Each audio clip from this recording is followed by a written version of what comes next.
इस समय मैं जो है आजमगढ़ के रामापुर बाजार में मौजूद हूँ।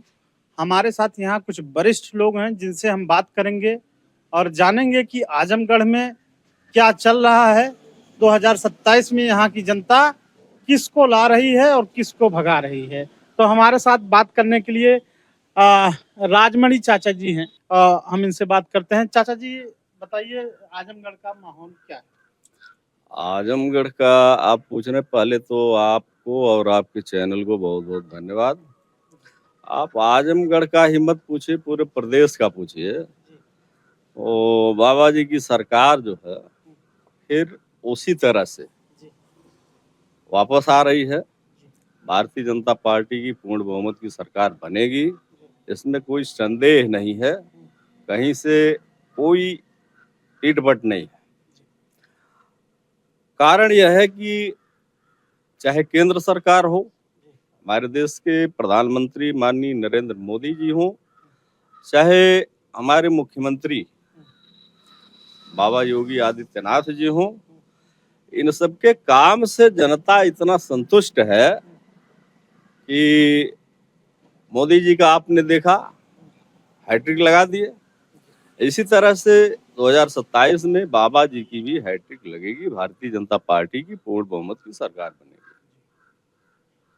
मैं ये पूछना चाहता हूँ कि चूंकि आजमगढ़ जो इलाका है वह मूल रूप से मुझे लगता है कि भाजपा के विपरीत यहाँ माहौल रहता है। या जो पिछली बार तो दिनेश यादव जी यहाँ से सांसद बने, लेकिन इस बार फिर धर्मेंद्र जी ने उनको मात दे दी। तो क्या यह गढ़ जो है इस बार तोड़ पाएगी भाजपा? भारतीय जनता पार्टी पूरा जो है चुनाव जीतने के लिए लग गई है और हम सबको पूरा विश्वास है कि यहाँ परिवर्तन होगा। इसके लिए हमारे तमाम तरह के कार्यक्रम बूथ स्तर पर चलाए जा रहे हैं। अभी आने वाली 22 जुलाई को बूथ सम्मेलन हर विधानसभाओं में है पूरे प्रदेश में, जिसके लिए हम सभी लोग तैयारी कर रहे हैं और इन्हीं बूथ अध्यक्षों के बल पर, बूथ समिति के बल पर हम सभी बूथों को जीत करके यहाँ आजमगढ़ में भी परिवर्तन करेंगे, ऐसा विश्वास है। अच्छा, योगी जी यहाँ से पहले बगल में ही गोरखपुर है, तो पहले तो सांसद हुआ करते थे, अब मुख्यमंत्री हैं। तो चूंकि यहाँ पहले कुछ दंगा फसाद वाला मामला भी था, उनका क्या प्रभाव है, उनके प्रति लोगों की क्या सोच है? बाबा जी के प्रति लोगों के मन में बहुत अच्छी सोच है। आज कानून व्यवस्था इतनी चुस्त दुरुस्त है कि महिलाएं 12, 1, 2 बजे रात को खुद खुलकर घूम रही हैं, स्वच्छंद मन से विचरण कर रही हैं। कहीं भी किसी तरह का कोई भी परेशानी नहीं है। अब रही बात विपक्षियों की, तो विपक्षी तो अपनी वाली गाएंगे ही, वो अपनी वाली कहेंगे, लेकिन हम लोग जो है पूरी तरह से बाबा जी के साथ हैं। बाबा जी की सरकार बनाने में पूरा सहयोग कर रहे हैं। मतलब आपका कहना है कि बाबा जी पुनः 2027 में? बिल्कुल बिल्कुल बिल्कुल, निसंदेह, बिना किसी मीन मेक के भाजपा की सरकार 27 में बनेगी। जी चाचा जी, आप बताएं क्या नाम है?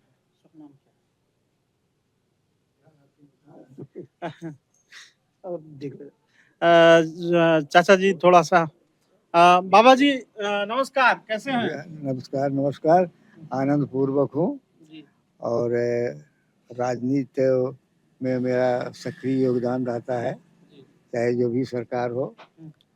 और आज जैसे बाबा जी की सरकार है, उससे जनता संतुष्ट है।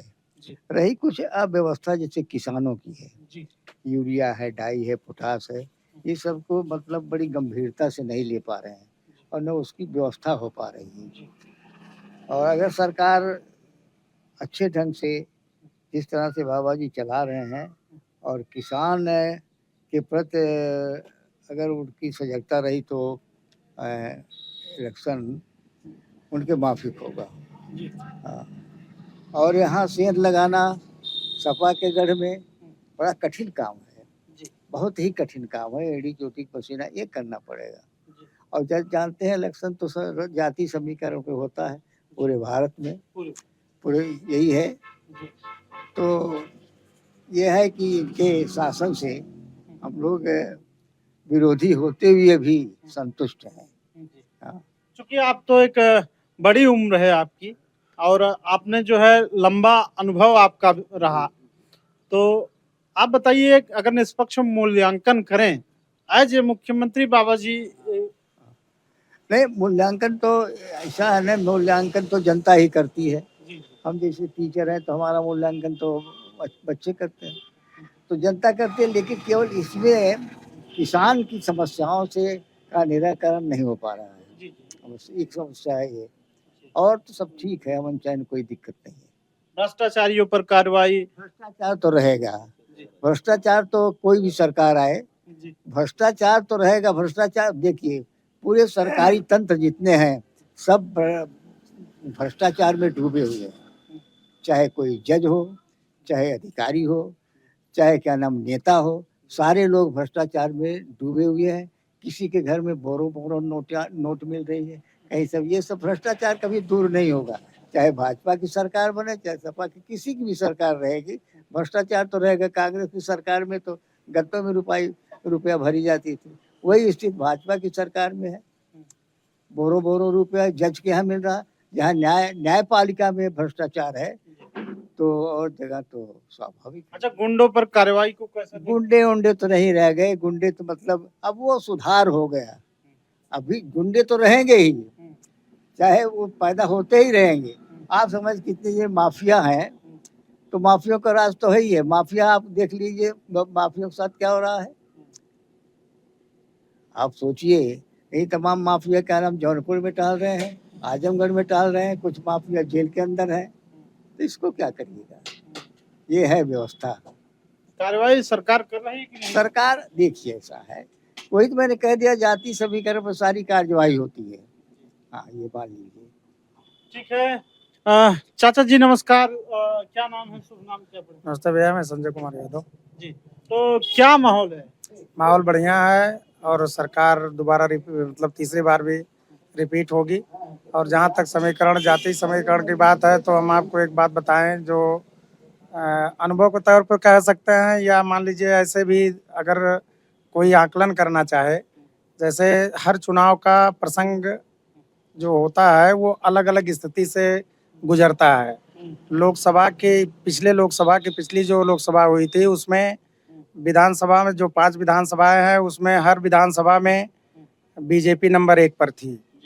अब जब विधानसभा का चुनाव होता है तो वोटों का ध्रुवीकरण भी होता है और तमाम और फैक्टर काम करते हैं।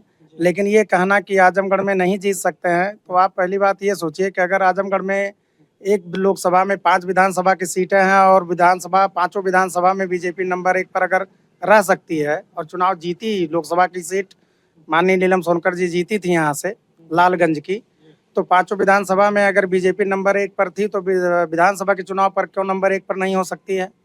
तो उसमें जो कमियां हैं उसको सुधार करते हुए और लोगों की जो बहकाने और भटकाने वाली योजना है उस पर काम करते हुए अगर सारी स्थितियां साथ रहीं और समीकरण पक्ष में रहे तो आजमगढ़ में मैक्सिमम सीटें बीजेपी जीत सकती है। अच्छा, सरकार के कामों को आप कैसे देखते हैं? सरकार का काम किसी भी दिशा में आप बताइए, जिस दिशा में सरकार ने काम ना किया हो।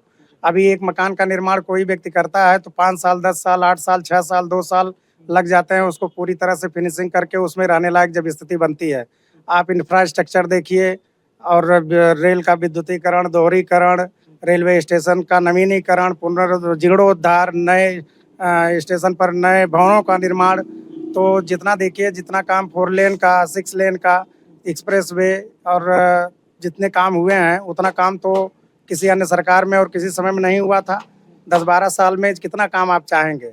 10-12 वर्ष में जितना काम हुआ है सड़कों का, और विशेष करके चाहे वो एक्सप्रेसवे बने हों, चाहे चौड़ीकरण हुआ हो और नए 4 लेन बन रहे हैं, कुछ प्रस्तावित हैं, कुछ नए जो है स्टेट हाईवे नेशनल हाईवे में कन्वर्ट हुए हैं और कुछ दूसरे रोड जो है स्टेट हाईवे में कन्वर्ट हुए हैं।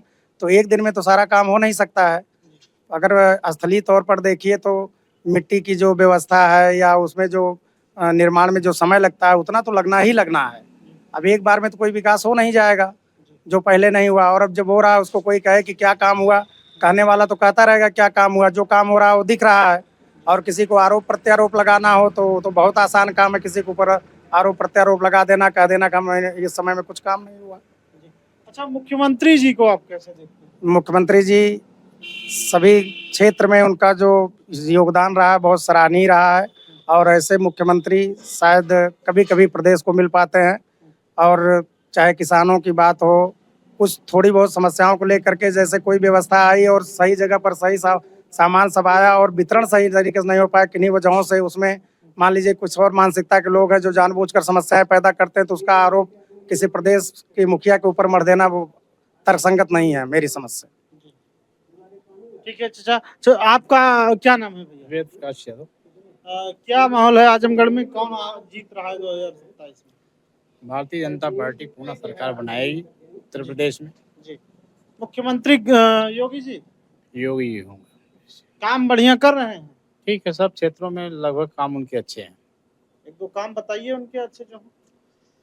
मैं तो देख रहा हूँ कि आजमगढ़ में जो भी रोड का विकास हुआ है, इतना विकास कभी किन्हीं सरकारों में नहीं हुआ था। क्योंकि आजमगढ़ के चारों तरफ से बाईपास से 4 लेन से जोड़ दिया गया है। अच्छा, शिक्षा रोजगार के बारे में कुछ आप कहें? भाई शिक्षा के लिए भी उन्होंने विश्वविद्यालय देने का काम किया आजमगढ़ को। विश्वविद्यालय देने का काम किया। आप जहाँ बैठे हुए हैं यहाँ पॉलिटेक्निक कॉलेज देने के इस विधानसभा में काम किया। इस विधानसभा को महिला महाविद्यालय देने का काम की सरकार ने। अच्छा, स्वास्थ्य के दिशा की अगर बात करें, स्वास्थ्य की स्थिति तो बहुत अच्छी नहीं है, क्योंकि यहाँ एक सामुदायिक स्वास्थ्य केंद्र पवई में संचालित है। वहाँ के डॉक्टरों के अभाव में वो ठीक से नहीं चल पा रहा है। जिले में मेडिकल कॉलेज मुख्यमंत्री जी ने दिया है कि नहीं दिया? नहीं, मेडिकल कॉलेज तो पहले से संचालित था, संचालित, उसका विस्तारीकरण मुख्यमंत्री ने किया है। अच्छा, और एक शायद मुझे लगा, जैसा मुझे पता है कि एक यूनिवर्सिटी भी यहाँ कोई बन रही है। सो तो बनी रही, तो कह रहा हूँ कि शिक्षा क्षेत्र में विश्वविद्यालय दिया, विश्वविद्यालय तो वह दिए, वो तो चालू है, तो चल रही है। हाँ। भैया क्या नाम है? अशोक कुमार यादव जी। जी। तो माहौल क्या है? ये तो उसको देखते हुए ऐसा लग रहा है कि अब की बार तीसरी बार भी बाबा जी की पुनः बहुमत से सरकार बनेगी। अच्छा, अखिलेश यादव को आप क्यों नहीं पसंद, मतलब कह रहे हैं कि मुख्यमंत्री बनेंगे? देखिए, हम नहीं कह रहे हैं कि नहीं बनेंगे। बात जनमत की होती है, जनता के मूड की होती है, और जैसा जनमत होगा, जैसा जिसका जन आधार होगा मत का, तो उस हिसाब से उस निर्णय के अनुसार लोग बनते हैं और नहीं बनते हैं। तो आप मानते हैं कि जनमत जो है, जनमत तो किसके फेवर में होगा ये तो जनता का विषय है। जनता का मूड जैसा होगा वो उस पर निर्भर करता है। बाकी तो अपने अपने लिए सारे लोग अच्छे होते हैं। कहीं से कुछ मुद्दों को लेकर के वो अच्छे हैं, कुछ लोगों को लेकर के दूसरे लोग अच्छे हैं। तो व्यक्तिगत तौर पर कोई किसी को नहीं कह सकता ना कोई अच्छा है कौन बुरा है। ठीक है, अच्छे नेता हैं। सबका जैसा जैसा प्रचार प्रसार होगा, जैसे काम होंगे, जैसे प्रत्याशियों का चयन होगा, बहुत सी चीज़ें निर्भर करती हैं। सरकार देखिए बनने बिगाड़ने की जो बात होती है, कैसे कोई सरकार बनती है और कैसे नहीं बनती है, उसमें एक दो फैक्टर काम नहीं करते हैं। उसमें चुनाव से लेकर के और जो सरकारी योजनाएं होती हैं, जिसके समय में जो विकास हुए हैं, जो काम किया गया है, तो उसमें कई कारण ऐसे होते हैं जिससे मत प्रभावित होता है और उस हिसाब से फिर सरकारें बनती हैं। मैं जो है भैया, अच्छा नहीं, अच्छा ठीक है। अभी यहाँ जो है लोगों ने बताया कि यहाँ क्या चल रहा है, 2027 में क्या होने वाला है। हम अभी आगे भी और कुछ लोगों से मिलेंगे और आपको बताएंगे कि क्या माहौल है। ठीक।